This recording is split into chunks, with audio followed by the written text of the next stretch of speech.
आज की जो कहानी मैं आपको सुनाने जा रहा हूँ, इस कहानी को सुनने के बाद हो सकता है कुछ फिल्में आपके जहन के आगे घूमने लगे।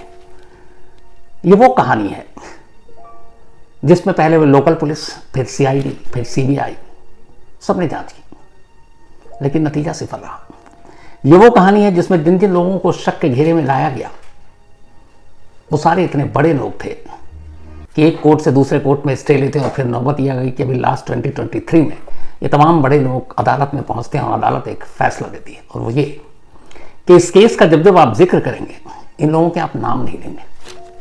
आज जो मैं आपको कहानी सुनाने जा रहा हूं जिसमें जो भी शक के घेरे में थे सबके नाम है, लेकिन ले नहीं सकता क्योंकि कोर्ट ने रोक लगा रखी है। इससे पहले जब जब इन लोगों के नाम लिए गए, वीडियो हटा दिया गया यूट्यूब से, एफआईआर दर्ज किया गया उन जर्नलिस्ट के खिलाफ, और अगर वो लोकल हैं तो फिर पता नहीं किस किस तरह की धमकियां मिली। लेकिन अब तो कोर्ट के जरिए उन्होंने एक हथियार ले रखा है, आप चाहकर भी नाम नहीं ले सकते। ये वो कहानी है जिस इलाके की कहानी है। कहानी एक लड़की की है, लेकिन इस लड़की के पीछे 90 और लड़कियों की कहानी है जो गायब हो गई, जिनका मर्डर हुआ, रेप हुआ, आज तक केस नहीं सुलझा। 90 लड़कियों के अलावा 310 से ज्यादा और महिलाएं हैं जो इसी इलाके में गायब हुई, यानी 400 प्लस। क्या हुआ उनके साथ, कैसे हुआ, कौन थे, कुछ पता नहीं। पुलिस की फाइल में ये सारे केसेस अनसॉल्व। जब जब किसी ने जांच करने की कोशिश की ईमानदारी से, उसके साथ पता नहीं क्या क्या हुआ। जो जो इसमें विटनेस गवाह है, एक्सीडेंटली या किसी और तरीके से उनकी मौत हो गई। क्योंकि इस पूरी कहानी के पीछे जिन लोगों का नाम शक के घेरे में है, जमींदार वो, उस इलाके के सबसे बड़े टेंपल के ट्रस्टी वो, स्कूल उनके, कॉलेज उनके, अस्पताल उनके, पॉलिटिकल सपोर्ट उनके पास, पैसा बेइंतहा बेशुमार, और इन सब वजह से कानून एक तरह से घुटने टेक देता है। जो 400 से ज्यादा महिलाओं की मैंने बात की और इसमें 90 सिर्फ लड़कियां हैं। एक लड़की के जरिए अगर ये कहानी सुनाऊंगा तो बाकी की 90 और 400 महिलाओं की कहानी आप खुद समझ जाएंगे कि क्या हुआ होगा। ये कहानी है सौजन्या की। सौजन्या एक 22-23 साल की लड़की। कहानी है साउथ कर्नाटक के एक बहुत ही खूबसूरत जगह जिसका अपना 800 साल का हिस्ट्री है। उस जगह का नाम है धर्मस्थला। कहानी धर्मस्थला की है, साउथ कर्नाटका की। इसी धर्मस्थला में एक सौजन्या नाम की लड़की रहा करती थी। सौजन्या एमएन कॉलेज में सेकेंड ईयर की स्टूडेंट थी इस धर्मस्थला के उजिरे इलाके में। एमएस यानी कि धर्मस्थला मंजू नाथेश्वरा कॉलेज, ये एक ट्रस्ट का कॉलेज था। सेकेंड ईयर की स्टूडेंट थी, सब कुछ ठीक ठाक चल रहा था। 9 अक्टूबर 2012, 9 अक्टूबर 2012 की बात है। उस दिन में सौजन्या कॉलेज गई, कॉलेज में क्लास अटेंड किया। 3:45 पे उसने कर्नाटका स्टेट रोड ट्रांसपोर्ट की बस पकड़ी जो डेली पकड़ती थी, और अपने घर के लिए निकल गई। आखिरी में 2 दोस्त मिली, दोनों के साथ उसने बातचीत की, बस में बैठी, अपने घर के पास वाले बस स्टॉप पर उतर गई। तब घड़ी में वक्त हुआ था शाम के 4:15 बजे। आधे घंटे का यह सफर था कॉलेज से उसके घर तक का। उस दिन तेज बारिश भी हो रही थी। घर उतरती है बस से, जब उतरती है तभी उसके अंकल और आंटी जीप में वहां से गुजर रहे थे। वो उन दोनों को वेव करती है, दोनों हाथ हिलाते हैं, देखते हैं, मुस्कुराते हैं और गाड़ी आगे बढ़ जाती है। अब इसके बाद सौजन्या अपने घर की तरफ, वहां से उसके घर की दूरी 3 मिनट की थी, लेकिन सौजन्या फिर उसके बाद कभी घर नहीं पहुंची। वो गायब हो गई। शाम 7 बजे तक घर वालों ने इंतजार किया, शायद किसी दोस्त के यहाँ रुक गई होगी कुछ और इससे ज़्यादा कभी उसने देर नहीं की थी। जब 7 बज गए घर वालों को फिक्र हुई, आस पड़ोस में पूछा, दोस्तों से पूछा, फिर पूरा मोहल्ला इकट्ठा हो गया। 200-300 लोग ढूंढने के लिए निकल पड़े सौजन्या को। सौजन्या कहीं नहीं मिली। बड़ी मुश्किल से ये लोग फिर जब रात हुई पुलिस स्टेशन पहुंचे। बेलठांगड़ी पुलिस स्टेशन है, क्योंकि ये कहानी भी वहीं से जन्म लेती है।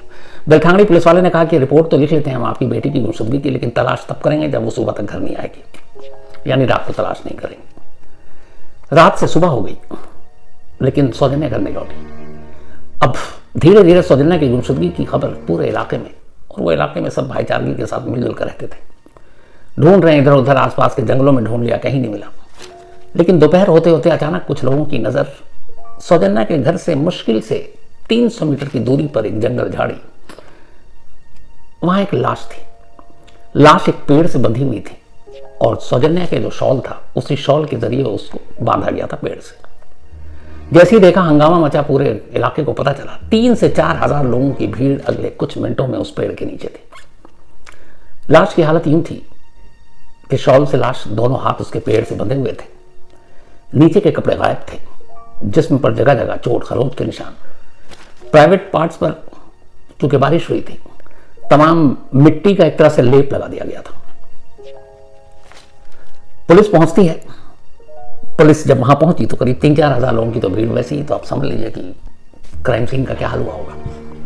पुलिस लाश उठाती है, भेज देती है, आसपास में और चीजें देखती है। लापरवाही का आलम देखिए कि उसी लाश के करीब सौजन्या का बैग और बुक, किताबें पड़ी थी। पुलिस बैग तो ले गई, किताबें वहीं छोड़ दी।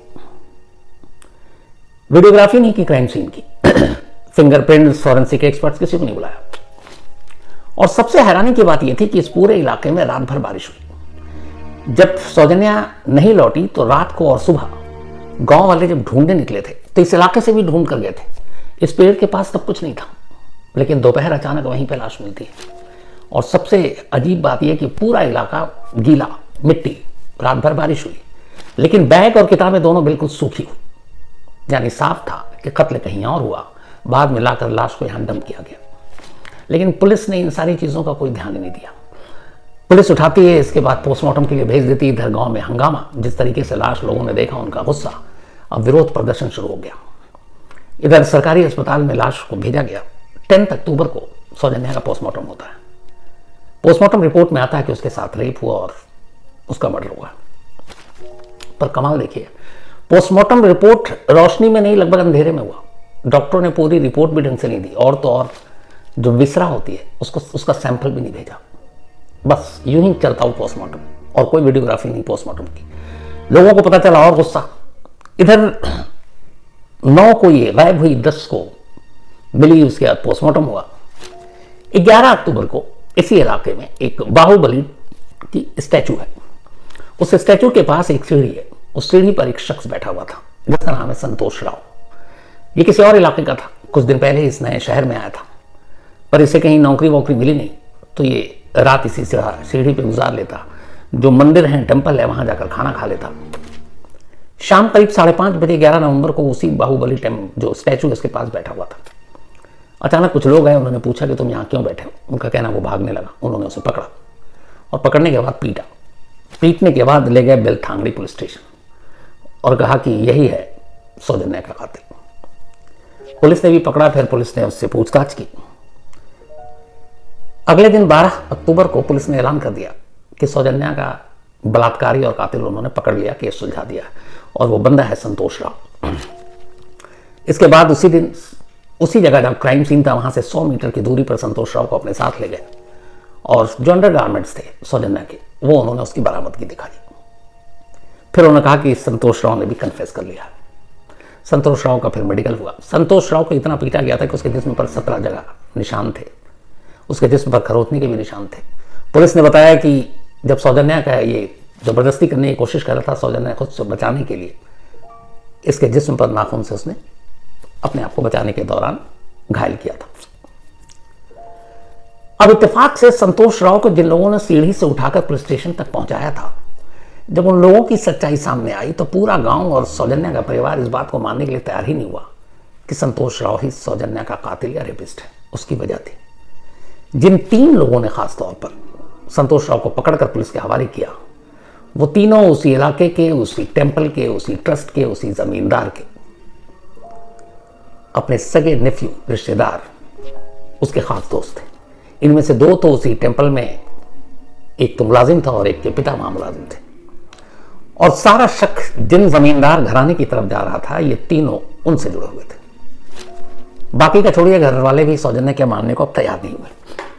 इस दौरान हंगामा तब और हुआ जब उन्होंने दिखाया कि सौजन्या का अंडरगारमेंट संतोष राव की निशानदेही पर जंगल से बरामद हुआ। तब मां सामने आई। उन्होंने कहा कि 11 अक्टूबर को संतोष को पकड़ा था। 11 अक्टूबर की रात को पुलिस वाले आए, बेलठांगड़ी पुलिस से, और उन्होंने सौजन्या की मां से पूछा कि जब सौजन्या गायब हुई थी तब उसने क्या क्या कपड़े पहने। फिर उसने स्पेशली पूछा कि उसने अंडरगारमेंट्स क्या पहने थे, किस कलर के पहने थे, किस तरह के पहने थे। उसकी मां ने बताया और उसको कुछ अंडरगारमेंट्स भी दिखाया। उनमें से पुलिस वाले ने एक उठाया और कहा कि मैं ये मिलाने के लिए इसको अपने साथ ले जाऊं। सौजन्या के कत्ल और रेप के बाद 2 दिन बाद पुलिस उसके घर से उसकी मां से एक अंडरगारमेंट्स लेती है, संतोष को अपने साथ जंगल ले जाती है और वही अंडरगारमेंट्स उसकी निशानदेही पर बरामदगी के तौर पर दिखा देती है, जो उसकी मां ने खुद स्टेटमेंट दिया। अब पुलिस की कहानी पर कोई यकीन करने को तैयार नहीं। इधर अचानक अब रिपोर्ट आनी शुरू होती है। पोस्टमार्टम रिपोर्ट जो आई और फिर जब मेडिकल हुआ संतोष का और संतोष की जब फॉरेंसिक सारी रिपोर्ट आई तो पता चला कि सौजन्या के नाखून में जो ब्लड, जो स्किन के टुकड़े, जो मट्टी थे, उनमें से एक भी चीज संतोष से नहीं जुड़ा था। संतोष के जो जख्म के निशान थे, जो उसको खरोचा गया था, उसमें एक भी डीएनए सौजन्या से नहीं मिल रहा था। संतोष के पूरे बॉडी पर और जख्मों पर 2 डीएनए मिले, एक खुद उसका अपना और एक अनजान, वो भी मेल का, सौजन्या का नहीं था। इसके अलावा जो सीमन और प्राइवेट पार्ट्स की सारी रिपोर्ट आई, उसमें भी सौजन्या के सीमन और बाकी चीजों पर संतोष राव का कोई निशान, कोई सबूत नहीं मिला। अब नहीं मिला, लेकिन पुलिस अड़ी हुई है। पुलिस ने संतोष को ही बनाया और कहा कि बस यही है। अब मां बाप, गांव वालों को पता था, सब भड़के हुए, 3-4 हजार लोगों का प्रोटेस्ट शुरू। आखिरकार थक हार कर सरकार ने नवंबर 2012 में यह केस, यानी 1 महीने के बाद, कर्नाटक सीआईडी को सौंप दिया। अब सीआईडी ने इस केस की तफ्तीश की। घर वालों सबने कहा कि वो जो जमींदार घराने के लोग हैं, आप उनको पूछताछ कीजिए, उनको पकड़िए, वही लोग हैं। सीआईडी ने उनसे पूछताछ की और पूछताछ करने के बाद छोड़ दिया। लोगों का गुस्सा और भड़का। अब धीरे धीरे सीआईडी ने कोर्ट में यह कहा कि हमने पूरी तफ्तीश की और जो लोकल पुलिस, बेलथांगड़ी पुलिस ने जो तफ्तीश की थी वही सही है। संतोष राय ही इसमें अक्यूज्ड है और कोई नहीं है। बल्कि उल्टा यह किया कि उन्होंने कहा कि नहीं, जो नाम आ रहे हैं आप उनसे पूछताछ कीजिए, वो सारे उस बड़े जमींदार, पावरफुल घराने के जो लोग थे और उनमें एक रिलेटिव उनका। सीआईडी ने उल्टा केस यूं पलटा कि कोर्ट में एक दिन गए और उन्होंने कहा कि जिस जमींदार घराने के खास लड़के का नाम लिया जा रहा है, 9 अक्टूबर 2012 को वो धर्मस्थला में था ही नहीं, वो विदेश गया हुआ था और बाकायदा पासपोर्ट, टिकट, वीजा प्रूफ के तौर पर भी पेश कर दिए गए। बाकी जो 3 लोग थे, उस रिश्तेदार के दोस्त, उन तीनों के बारे में सीआईडी ने कहा कि ये तीनों भी 9 अक्टूबर को धर्मस्थला में मौजूद नहीं थे, बल्कि इनका लोकेशन धर्मस्थला से दूर दूसरे शहर में था। जब क्रॉस चेक करके पूछा गया कि इसके क्या सबूत हैं, कमाल देखिए कि लोकल पुलिस ने इन चारों का call detail record mobile tower से कभी ढूंढा ही नहीं, पेश ही नहीं किया अदालत में, न सीआईडी को सौंपा। जबकि आसानी से पता चल सकता था कि इनकी मौजूदगी उस दिन कहां थी, सिर्फ उनके मोबाइल के कॉल डिटेल रिकॉर्ड से। लेकिन पुलिस ने उसकी जांच ही नहीं की। जब ये बात पता चली तो लोगों का गुस्सा फिर भड़का। अब लोग सीआईडी के खिलाफ हो गए। सरकार इधर कर्नाटक की, उन तक दबाव पहुंचा, यहां तक कि इस जमींदार घराने को प्रेस कॉन्फ्रेंस करनी पड़ी। और फिर आखिरकार लोगों के गुस्से को देखते हुए 1 साल बाद नवंबर 2013 में यह केस सीबीआई को सौंप दिया गया। अब यह केस सीबीआई को सौंपा जाता है। इधर होता यह है कि घरवाले अब कहते हैं कि सिर्फ संतोष राव अभी तक इसमें अक्यूज है, जो बाकी के लोग हैं उनको भी अक्यूज बनाया जाए, और इस अर्जी के साथ वो सेशन कोर्ट में पहुंच जाते हैं। सेशन कोर्ट में जब वो पहुंचते हैं तो सेशन कोर्ट बाकायदा एक ऑर्डर पास करती है और कहती है कि इन तीनों को भी को अक्यूज बनाया जाए, जिसके बारे में घर वाले लगातार सवाल उठा रहे थे। और ये ऑर्डर पास होता है कोर्ट के जरिए। लेकिन जैसे ही कोर्ट का ऑर्डर पास होता है कि इनको अक्यूज बनाया जाए, वो सभी कर्नाटक हाईकोर्ट पहुंच जाते हैं और स्टे ले लेते हैं। अब उनको को अक्यूज नहीं बनाया जाता। इसके बाद केस चलता रहता है। 2023 में मैंने आपसे कहा कि जितने भी अक्यूज पावरफुल घराने के, उनको लेकर फिर एक और ऑर्डर आता है कि कोई मीडिया, कोई और कहीं इनके नाम नहीं लेगा। तो उनके नाम भी लिए जाने बंद होने लगे। इधर संतोष राव इकलौता, उसके खिलाफ मुकदमा चलता रहा।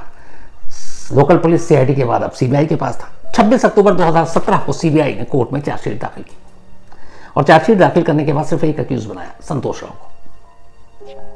कोर्ट में इसके बाद मुकदमा चला। कोर्ट में परतें खुलनी शुरू हुई। जिस जगह पर 9 अक्टूबर 2012 को सौजन्या बस स्टॉप से उतरी थी, उसके ठीक पास एक दवाखाना था, मेडिकल स्टोर। वहां पर एक सीसीटीवी कैमरा लगा था। जिस बस स्टॉप पर उतरी थी वहां पर एक 360 डिग्री सीसीटीवी कैमरा लगा था। इन पूरे बरसों में लोकल पुलिस, फिर सीआईडी, फिर सीबीआई। कभी किसी ने उस सीसीटीवी आई के फुटेज को देखने या खंगालने की कोशिश ही नहीं की। अगर वो सीसीटीवी फुटेज हाथ आता तो ये पता चलता कि बस स्टॉप पर उतरने के बाद उसके आगे पीछे कौन था। इस दौरान में 2 लड़कियों की गवाही हुई शुरू में, जो उन्होंने पुलिस को दी और सीआईडी को। दोनों उसकी क्लासमेट थी सौजन्या की।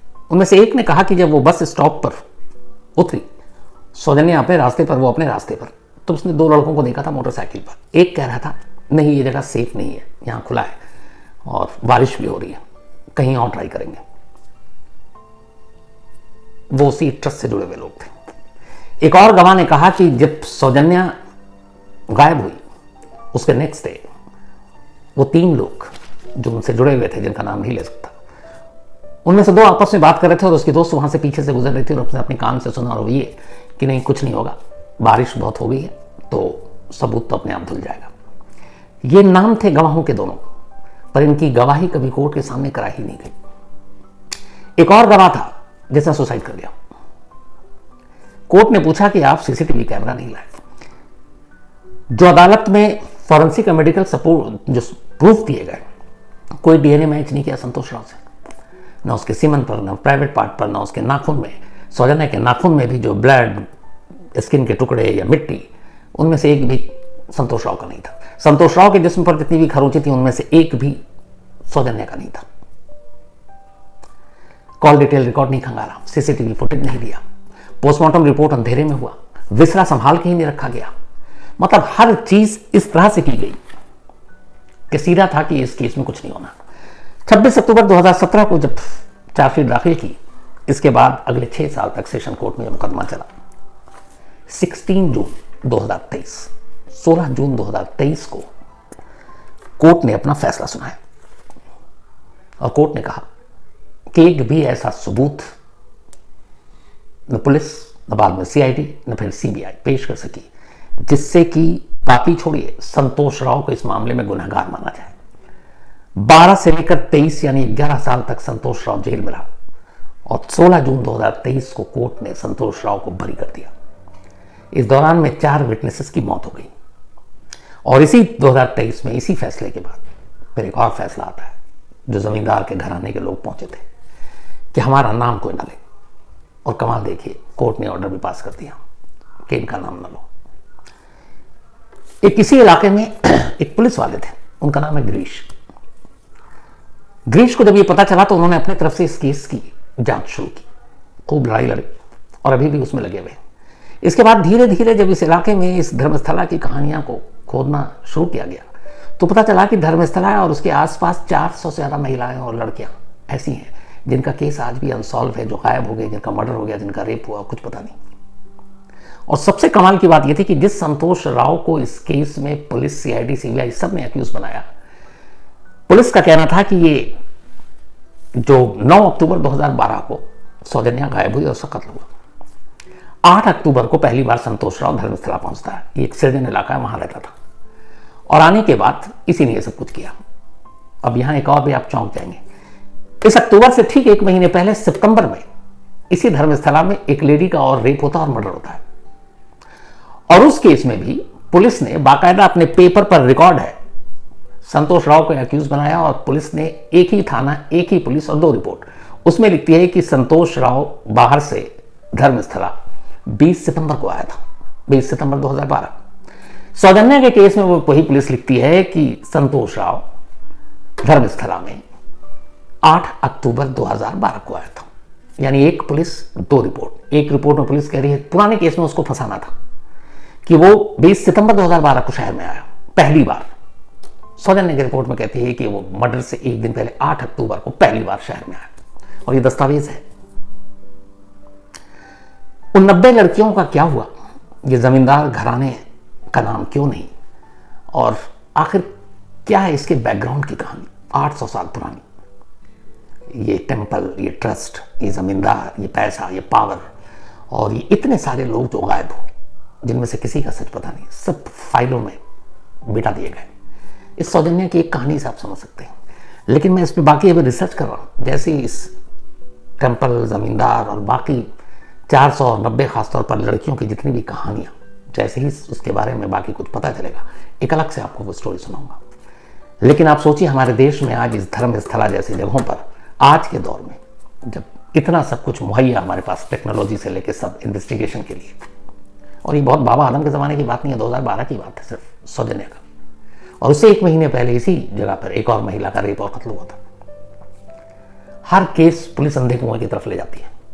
और ऊपर से कमाल कोर्ट का देखिए कि इन सारी चीज़ों को सामने लाने की बजाय ये होता है कि भैया जो जो इसमें शक के दायरे में, आप उनका नाम नहीं ले सकते। क्या कहिएगा? तो इसके बारे में और जो मैंने बताया कि बाकी 490 लड़कियां, इस टेम्पल, इसकी हिस्ट्री, इसका इतिहास, इसके पैसे, और वो लड़ाई किस चीज़ के लिए है, वो लालच या ताकत क्या है, जैसी कंप्लीट होता है डिटेल में आपको सुनाऊंगा।